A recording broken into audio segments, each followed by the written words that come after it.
Alors c'est vrai qu'on a une très belle histoire derrière nous, puisque pour sa 10e année, si on fait un petit coup d'œil dans le rétroviseur, je crois qu'on a affirmé un certain nombre d'orientations qui étaient posées au départ et qui se sont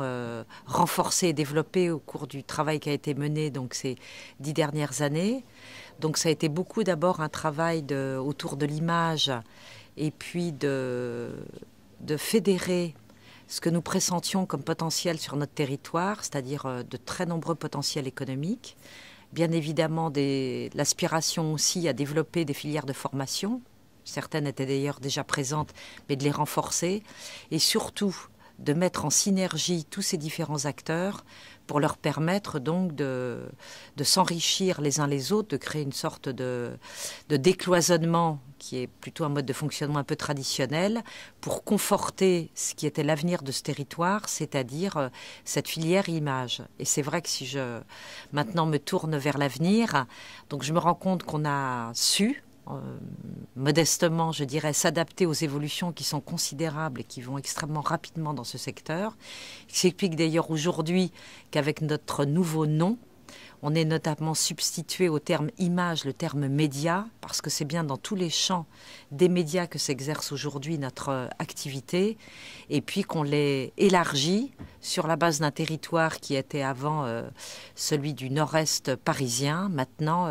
à travailler de façon plus large sur ce qu'on appelle aujourd'hui le Grand Paris, là où même le territoire affirme une priorité au développement des industries, de l'image, de l'audiovisuel, de la création et des médias. Et donc je pense que nos grands projets autour de l'accompagnement de ces acteurs et puis favoriser tout ce qui va permettre d'innover nous convient pleinement donc à notre rôle, et qu'on va de plus en plus être capable de l'assumer en poursuivant nos relations à l'international, notre présence dans un certain nombre de salons, et puis la mise en réseau plus que jamais donc de ces acteurs qui leur permettent donc de s'enrichir par cette connaissance mutuelle. Nous avons sur notre territoire une énorme richesse, c'est sa population. La diversité de notre population, sa diversité culturelle est une source de richesse. En revanche, il est fondamental de donner une crédibilité financière à l'expression de la volonté créatrice dans le domaine qui nous intéresse, qui est celui de la création. Eh bien, pour y arriver, nous avons besoin d'accompagner financièrement et intellectuellement les créateurs d'entreprises. Le pôle image du Grand Paris, en association avec Pléninitiative, va mettre en place un outil financier spécifique permettant de remplacer l'aide qu'on pouvait avoir historiquement d'ordre familial quand quelqu'un voulait créer son entreprise. Pléninitiative est une association partenariale rassemblant tous les intervenants économiques sur le territoire, les élus, les entreprises, les collectivités territoriales, les professionnels de la création d'entreprises et les chambres consulaires, chambres des métiers, chambres de commerce.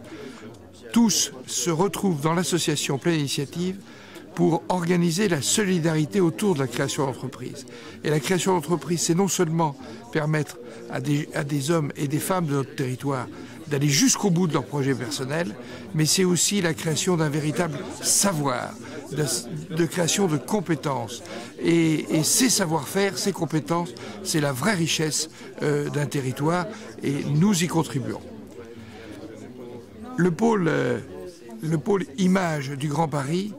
est une opportunité exceptionnelle de valorisation des savoir-faire et de l'histoire de notre territoire. Ça fait très très longtemps que nous sommes marqués, ne croyons pas que c'est une nouveauté récente, que nous sommes marqués par les métiers de la création. Les grands orfèvres historiques étaient à Saint-Denis, Christophe, Meissonnier. Ce sont des empires de la création qui, depuis des éternités, ont marqué la volonté de notre territoire d'être en pointe sur la création. Alors le pôle export, c'est le résultat d'un travail commun engagé avec le pôle et la Chambre de commerce de Paris depuis plusieurs années, depuis 2007 exactement, notamment dans le cadre de l'accompagnement des entreprises sur IBC Amsterdam, qui est le salon phare au niveau européen de tout ce qui touche au broadcast et à l'audiovisuel. Donc cette opération d'accompagnement des entreprises sur ce salon, entreprises à la fois exposantes ou en tant que visiteurs, donne naissance dans le cadre de la mise en place de la nouvelle stratégie du pôle, d'une coopération recentrée sur l'amorçage d'une démarche à l'international par ce pôle export qui démarre par un diagnostic. Donc on va valider un potentiel de développement à l'international d'une entreprise membre du pôle, donc dans les filières qui sont concernées. Et ce diagnostic va permettre à l'entreprise de faire le point à la fois sur ses points forts et sur les points qu'elle va devoir améliorer pour se préparer à une vraie démarche construite et structurée à l'international et donc se donner toutes les chances de réussite. Donc on passe par cette phase de diagnostic, on fait une synthèse auprès de l'entreprise,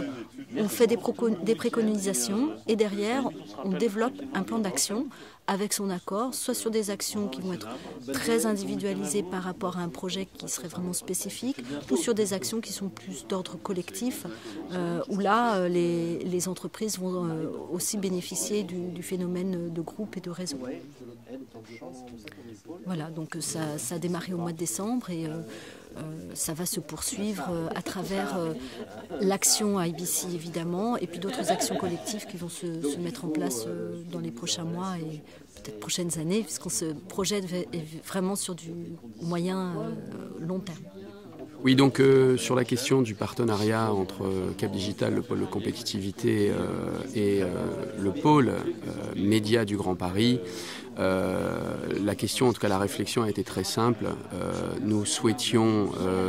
optimiser nos différentes interventions à destination des entreprises et donc nous avons réfléchi ce qui pouvait être mis en œuvre par le pôle média du Grand Paris ou ce qui serait mis en œuvre par Cap Digital. Et nous avons listé un certain nombre de champs qui méritent d'être investis par nos différentes structures au bénéfice des entreprises, notamment l'innovation et le soutien à l'innovation. Donc là-dessus, Cap Digital va apporter son soutien à votre association et à vos entreprises. Donc nous sommes à votre disposition pour vous aider à monter des projets de recherche et développement et d'innovation et de trouver des financements pour lancer ces projets. Nous travaillerons aussi ensemble sur le pôle des industries créatives qui est en train de se mettre en place dans le cadre du Grand Emprunt national. Et ensemble, nous siégeons au comité de pilotage et nous portons à la connaissance des décideurs publics donc des besoins spécifiques de cette filière en espérant raccourcir les délais de décision, en accélérant le développement de ce territoire. Nous travaillerons également dans le domaine des ressources humaines et de la formation donc ensemble, Cap Digital mettant à disposition des adhérents du pôle différents dispositifs de soutien, notamment des groupements d'employeurs qui sont spécialisés dans les domaines de l'audiovisuel, du cinéma et du multimédia, les clubs RH, ainsi que des accompagnements, recrutement, coaching d'entrepreneurs. Nous travaillons ensemble aussi sur la partie internationale et la visibilité internationale donc de votre association et plus largement de votre filière au travers le financement, voire le cofinancement même d'actions internationales, mais aussi d'ancrage sur le territoire de festivals ou de salons professionnels qui ont vocation à faire votre promotion. Je citerai Cross Video Days, tout comme Dimension 3, qui se tiennent tous les ans maintenant sur le territoire de la Seine-Saint-Denis. Et puis enfin, citer un exemple concret de collaboration sur le thème du transmédia, là à l'échelle européenne, où nous sommes en train de postuler auprès de la Commission européenne à Bruxelles pour obtenir un soutien financier au montage de projets de recherche et développement autour des transmédias avec l'Estonie, avec la Suède, avec la Belgique et avec l'Espagne. Voilà, des quelques exemples concrets de partenariat, de coopération entre nos deux structures, et je pense qu'on continuera à travailler comme ça et à élargir encore les champs que nous souhaitons couvrir au bénéfice des entreprises de votre association. Il est très important pour les clusters de bien comprendre les attentes de leurs membres. Avant ça même, il faut connaître les caractéristiques des membres qui composent le cluster. Quand je dis caractéristiques, il s'agit des métiers, des compétences et aussi des volontés d'action sur les marchés, ce qui permet ensuite de construire une stratégie collective qui réponde aux attentes de chacun et qui permette de rameuter un maximum d'entreprises dans le cadre de ces dynamiques de réseau indispensables pour la compétitivité des entreprises de la filière. Une plateforme qui, à l'échelle nationale, fédère à peu près 150 clusters. C'est 25 000 entreprises qui sont représentées, qui sont concernées par les actions qu'à l'échelle nationale on est amené à faire. C'est quelques 800 000 salariés qui sont également représentés et concernés par nos actions. On fédère ces clusters à la fois dans une logique de lobbying institutionnel et de promotion du dynamisme de ces réseaux et pour promouvoir la logique de réseau d'entreprises au bénéfice du développement de ces entreprises, principalement.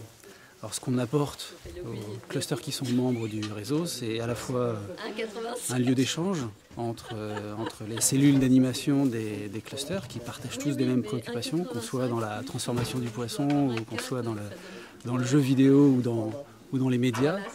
On partage des mêmes difficultés de mise en œuvre de ces principes de coopération. Et pour le coup, l'idée, c'est de faire du travail de capitalisation sur des bonnes pratiques et de les transférer pour permettre à chaque territoire d'accélérer leur processus de mise en grappe au bénéfice du business de leurs entreprises.